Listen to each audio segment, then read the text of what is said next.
Tēnā koutou and women jeka to everyone joining us from Aotearoa, New Zealand and Australia. Women jeka means to come with purpose in Bunurong language. And the Bunurong people are the traditional owners of the lands that I'm joining you from today. They are the original sustainability practitioners, only taking from the land what was in abundance and clearly relevant for this conversation today. I'd like to acknowledge their elders past, present and emerging. Welcome to Talent Nation's first webinar as part of our ESG Market Insights series. I'm Richard Evans, I'm the CEO of Talent Nation, and today we're joined by Mel Cutler, who's the Director of Sustainability and ESG at Bupa, and Andrew Sellick, who's the Principal Sustainability Global Infrastructure at QIC. So quick intros. Mel is a sustainability leader with over 20 years experience delivering growth outcomes across the public, private and community sectors. She has a proven track record of developing and delivering strategies that benefit people, planet and profit.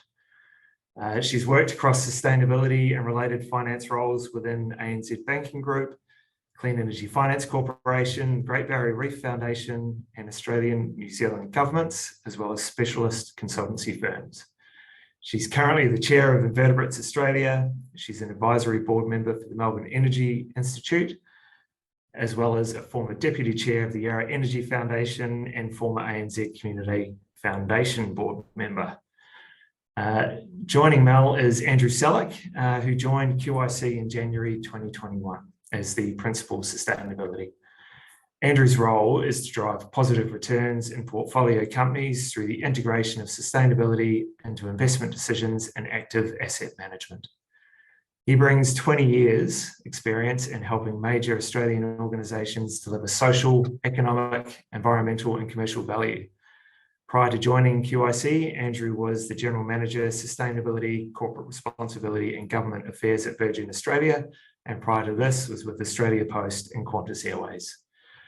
All of these organisations have a proven track record of integrating climate strategies, transitioning to renewable energy and building organisational resilience by aligning business models with the expectations of their people, customers and community. Thanks so much for joining us today, Andrew and Mel. And I think I'll throw to you for the first question, Mel. I'd love to hear how the priorities for a leader in sustainability has evolved over time and particularly where your focus is today.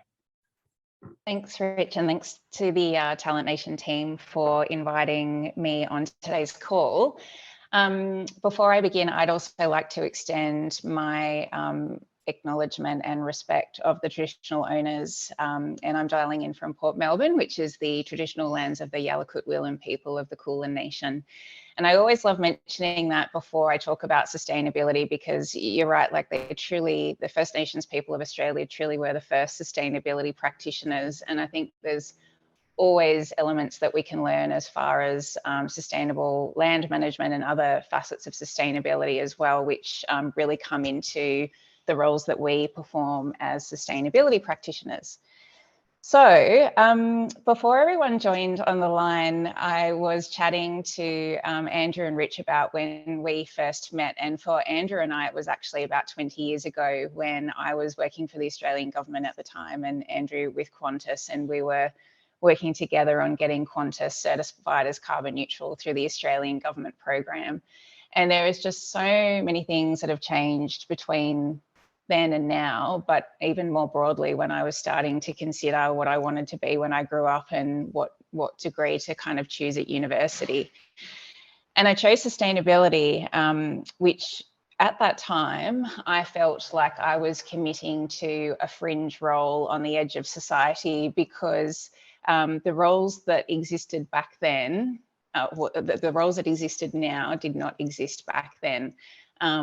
So I think, back in the day, if you were to talk about being an environmental professional, people would either think of one of two extremes, that you were going to have dreadlocks and chain yourself to bulldozers on a weekend to stop trees being chopped down, or the other extreme, that you were going to work in a dark and dusty corner of a emissions intensive company to help them with their compliance, like environmental impact assessment type compliance. And I didn't want to do either of those things. But, and I know this is really corny, but one of the things that I felt at the time that really drew me to sustainability, I'd always been passionate about it and it is core to who I am, but was more, I wanted to be like a Ranger Stacey, a fantastic science communicator, someone that was potentially going to be out in the field doing kind of ecology and, you know, ranger type stuff. But I had a bit of an epiphany through a failed honours project, which did involve field work.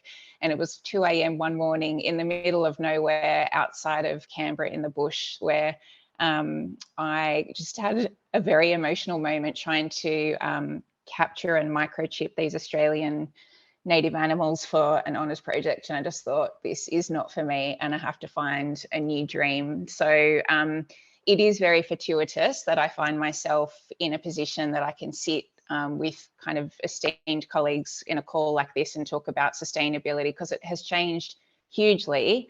The role that I have now certainly didn't exist, you know, 20 more years ago.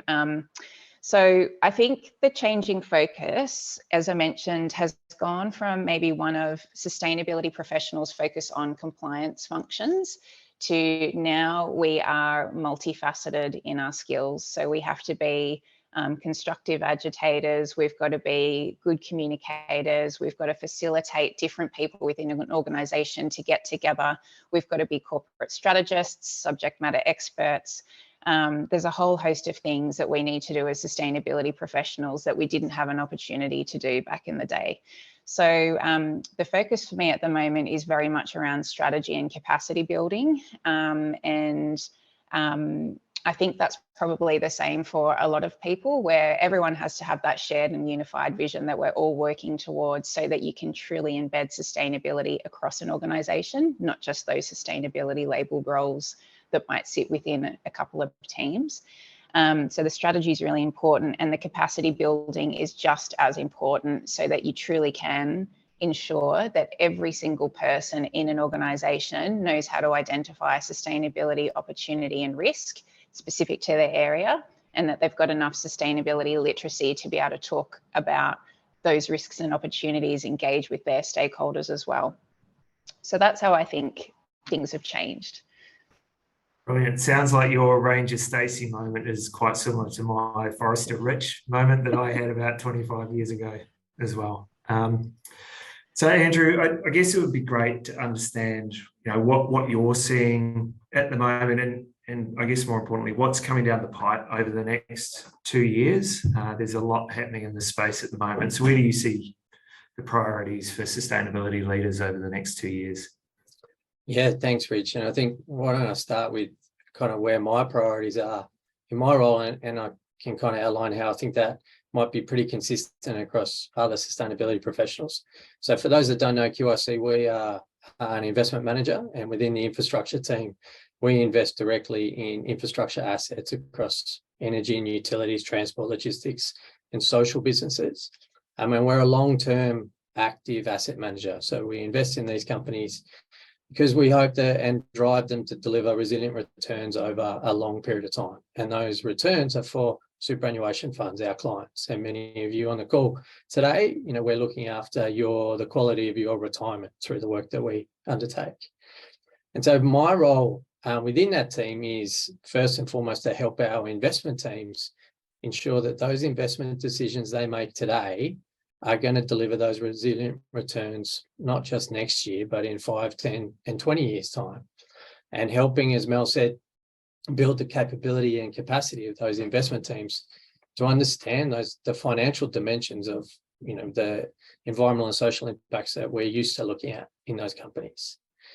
And then secondly, we have companies in the portfolio today, and I'm here to help support them build their capability and governance maturity so that they're able to address the issues that are relevant for their sector, their geography, and their stage of business on a day-to-day basis, and then support them on what those issues are and how do they build that into the strategy. And then the third priority, which is we're going to support our clients through this process. So they entrust us with that capital that we invest on their behalf, and we're going to take them along the journey to describe why we're doing the things we're doing and how we're supporting the portfolio companies and the outcomes of that work with them.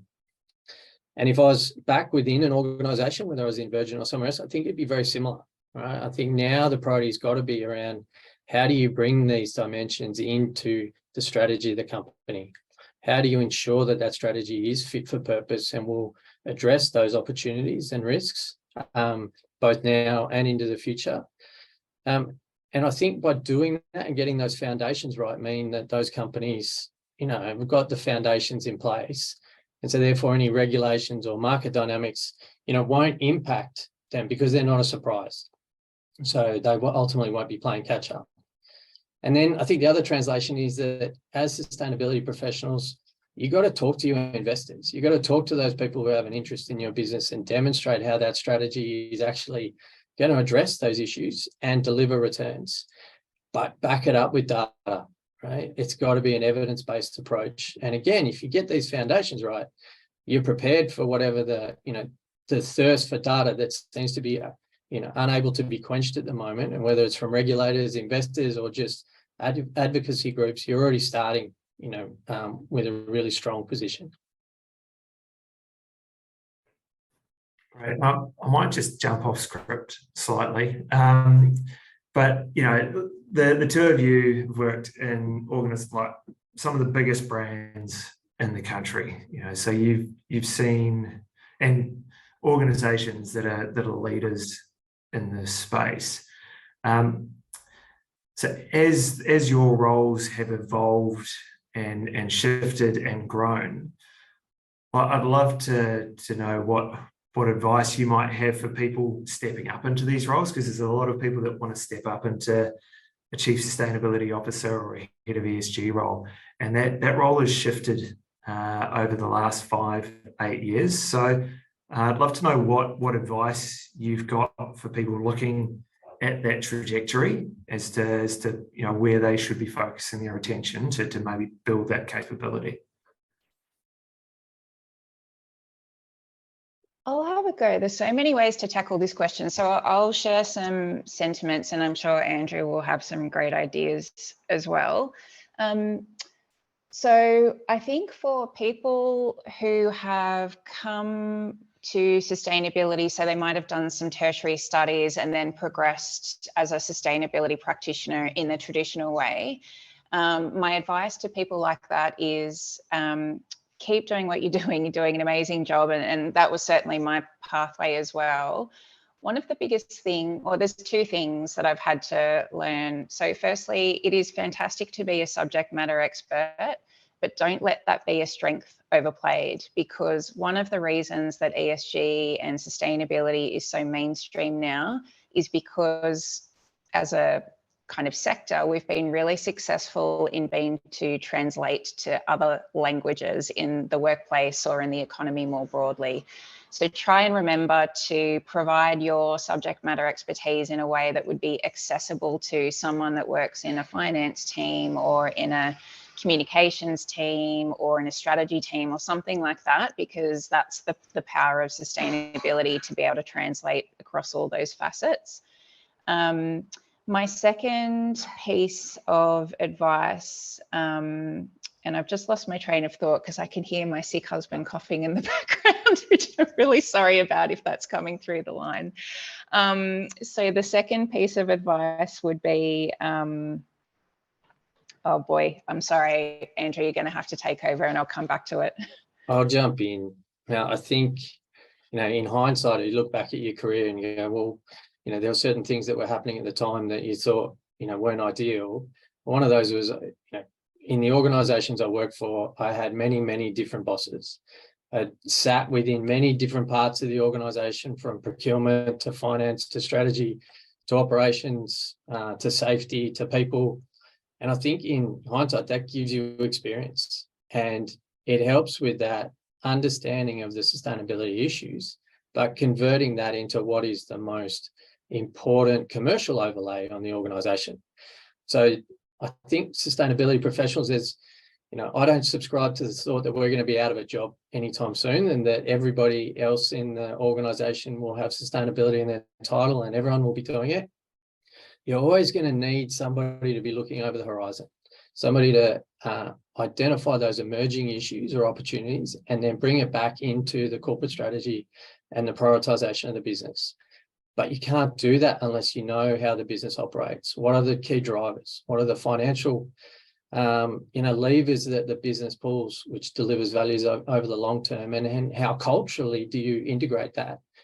So advice, get that experience, put your hand up for the secondment, jump on the project, take a role that might seem adjacent for a period of time, because the chief sustainability officers, I don't think, are going to be your traditional sustainability practitioner.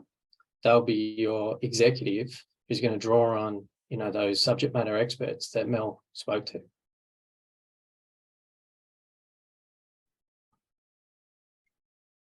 Mel, did you want to add to that? No, that was really well said by Andrew, and I completely agree with everything that he's just articulated. Yeah, brilliant. And I think you mentioned there, Andrew, the priorities that are coming down the line, and there's a lot of talk at the moment around TNFD, ISSB, lots of acronyms. So where do you think the focus will be the next couple of years? Just linking back to the previous question, because obviously climate has dominated the headlines for the last 2 years. What do you think the next cab off the rank is? And are we ready for nature-based disclosures? I think whether we're ready or not, I don't think we're going to have a choice. But it'll come down to, what is the most material thing for the organisation that you work for, right? And if your impact or reliance on nature is strategically and financially, critical, then you're going to have to address it, right? You won't have a choice. And that'll be followed up by regulations. I said before, we shouldn't be surprised about regulation. We shouldn't be surprised about market changes, because that's our role in seeing those trends. And then if we see them and then enough people have an interest in them, then that's how they become, a consequence for a business. I think the things that we haven't quite got ourselves prepared for just yet is one on the climate side, but more on the, in a way, the physical resilience. We've heard about it, but when you get reports from the IPCC, I think we need to do more, right? And we're going to have to balance that approach to mitigation with adaptation and resilience, and really kind of understand and build into, whether it's capital planning or strategic planning for an organisation to have that mitigation in place. And then the other one is the social dimensions. Now, it's not front page at the moment, but doesn't mean the social issues, or whether it's inequality or the negative impacts of a business on society, they haven't gone away. We just haven't quite worked out the best way to frame it and bring it back into, as Mel said, that financial language. But for us, well, we're growth investors, so we want our companies to continue to grow. But to do that, they've got to have the support of their people, community, and customers. So unless you understand that value, either the impact or the upside, growth is going to be really, really challenging.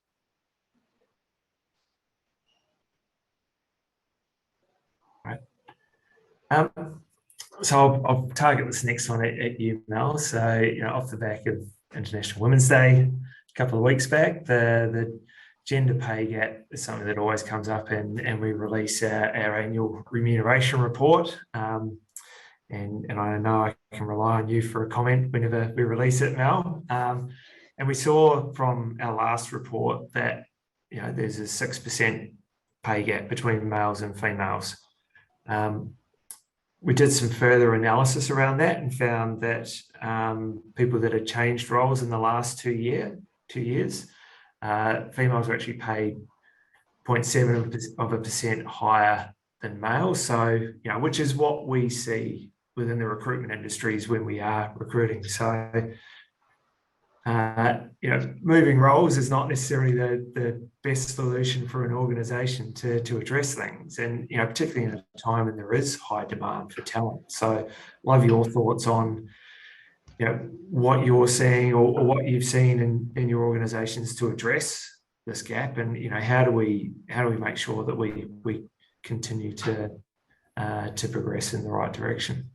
Yeah, this is an issue that really grinds my gears, to be quite frank with you. because it is disappointing that within a sector that has been historically dominated by women, that you do see these issues of women not getting paid on par with men, and only getting paid higher if they leave an organisation. I have seen that play out in in fact, probably most organisations I've worked for throughout my career. And yeah, it's not great. I am a firm believer in women helping women, and there's quite a number of younger women that I mentor or on a less official basis have kind of relationships with that they can call me and say, hey, I'm thinking about going for this role. What would you suggest? And part of it is, and I'm probably guilty of this myself, is women are not great for having the confidence to back themselves with pay negotiations. And so I'm always with women I mentor in a particular role, if I've got a view of, I know how much that role is worth and I can see that there's a gap between what the person's currently being paid and what they're going for, I will certainly give them information or support as to, you know, this is how you should be framing it and to back yourself. But I think one of the things that we're seeing play out at the moment is getting back to what I said when I was kind of providing some framing remarks around the jobs that existed back in the day, or sorry, the jobs that exist now didn't exist back in the day. And so because we've been so successful in the sustainability space at making this a mainstream topic, and for people to really be drawn to it because they see the risk and opportunity and the commercial growth element to it, there are now all these roles being created which do not have a traditional sustainability background, but people are getting kind of ESG labelled roles because they're being recognised for transferable skill sets. So like thinking through what the solutions might be, it wouldn't be appropriate that someone who's an expert financier and has a sustainability labelled role is therefore paid less than what they would normally be paid just because they've got that sustainability labelled role. And surprise, surprise, you know, people that do come from finance or markets or I'm struggling to think of other examples, but those are traditionally male-dominated sectors. So it's not surprising that you would have men with those roles with transferable skills getting the ESG label in the title. But so it's not about paying new entrants to the sector less. I think it's recognising the talent that exists within the sustainability sector. And it shouldn't take someone leaving an organisation and starting a role with a new one to therefore be paid what the market deems they're worth. So I guess my suggestion would be for organisations to start to have internal conversations around for large corporates, you will have, you know, thinking of my experience within ANZ, I think by the time I left the bank, there was probably almost 50 ESG labelled roles across the ANZ global operations. And I think that that's enough to for executives and the HR teams to start to benchmark salaries within those employees and understand where the differences might be, apply a gender lens, apply any other kind of lens that helps remove bias. And if, as we know that the market is showing us at the moment that these roles are in demand, then start to think, how do you keep those people within your business? And is it increasing salaries, bonus structures, other forms of training and development or rewards to retain those staff and make them feel valued, so you don't have a situation of them leaving and knowing that they're going to get a higher salary at the next place that they go to. So I guess those would be my ideas, but I'm probably providing a bit of a simplistic view. I know it's not as simple as that always, but those are probably some of my high level views as to what could be done. Thanks, Mel. So I guess the other thing I wanted to touch on was executive level KPIs. We saw that 40% of people that responded said that they did have executive level KPIs in place within their organisations. For the most part, they're centred around emissions reduction, which is a lag indicator. And Andrew, I know that you spent a bit of time looking at these elements. So I'd love to know what suggestions you have or what you're seeing around, how do we develop lead indicators or more effective metrics to drive these ESG outcomes? Yeah, moving to the shareholder side of the kind of board dynamic is a sustainability practitioner's dream, where you get to actually influence the management KPIs after having trying to manage upwards within an organization. I think that the concept around evolving from lag to leading, I think it depends on the company, right? I think if a company is early in its stage around maturity and how it addresses sustainability, particularly strategically, then those leading indicators are going to be most important. Because it's all well and good to throw a emission reduction target at a company, but if they don't have the skills, resources, or understanding or experience, they're never going to be able to achieve it. So you focus on that leading approach first, and we look at things like that capability and governance maturity, but we also look at things around innovation readiness. We know how important innovation is for sustainability outcomes and the alignment between those two, and so using those as potential lead indicators, at least incentivizing management to focus on, again, that foundational work. You can set those up and become quite bespoke, or you can actually leverage existing benchmarks that are out there. For us in the infrastructure space, GRES is a platform that enables an independent benchmark of both the management performance of a company as well as the transparency and ultimately the outcomes. So there might be relevant benchmarks that you can use and apply in your industry that will be a kind of a pseudo indicator that you can line up on. I don't think we should miss the opportunity on the outcome or the lagging indicators, because that's ultimately what we need businesses to achieve, right?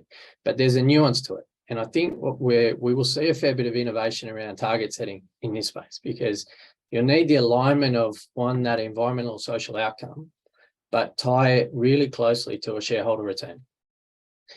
And I don't know about you, but whenever I got given a KPI, I like to have flexibility on how I will achieve the goal, but real clarity on what the goal actually is.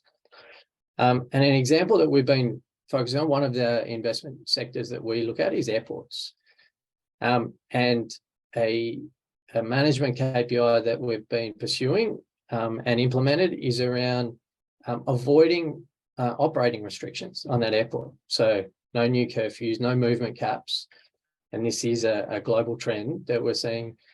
It's a social issue, which you're going to need a whole range of management capability in order to achieve.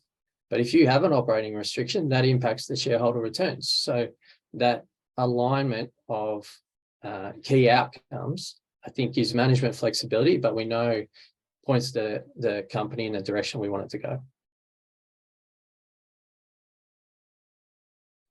Brilliant. Mel, did you have any thoughts on that at all just before we wrap up? I've just seen the 2-minute wind up here. Yeah, so I haven't mentioned, but I do currently work at Bupa, and I've been here actually 6 months on the dot as of today. And we do have executive level KPIs for sustainability, which is great. At the moment, it's more so around the pillars of our sustainability strategy, and particularly the global commitment to net zero by 2040. So we do have carbon reduction targets embedded within exec level KPIs. It makes a world of difference. I would like to see those shift into the future, so they start to evolve and become a bit more strategic rather than just the kind of operational KPIs like carbon, but some of the other elements of sustainability. But I think for where the health and care sector is right now, that's probably quite leading, because we haven't had the same kind of regulatory pressure that more emissions intensive sectors or banking and finance have had. So I do think that it makes a world of difference. You do get a level of exposure to executives and also more resource coming to fruition when there are various, decarbonisation projects that need to be done. So for organisations that are not there yet, I highly recommend that you advocate and plan for that, because it is really one of the secret ingredients to success in unlocking the delivery of a sustainability strategy. Amazing. Thank you. Well, thank you. We're right on time. So thanks everyone for joining us today. And in particular, thanks Mel Cutler and Andrew Sellick for your insights. A recording of this webinar will be available next week, and we'll also send out a copy of the remuneration survey to attendees as well. You can keep up to date with the upcoming webinars or industry news by following us on LinkedIn, and we look forward to seeing you at the next webinar session. So thanks again, Mel and Andrew. Thanks, Rich. Thanks, mate. Thank you.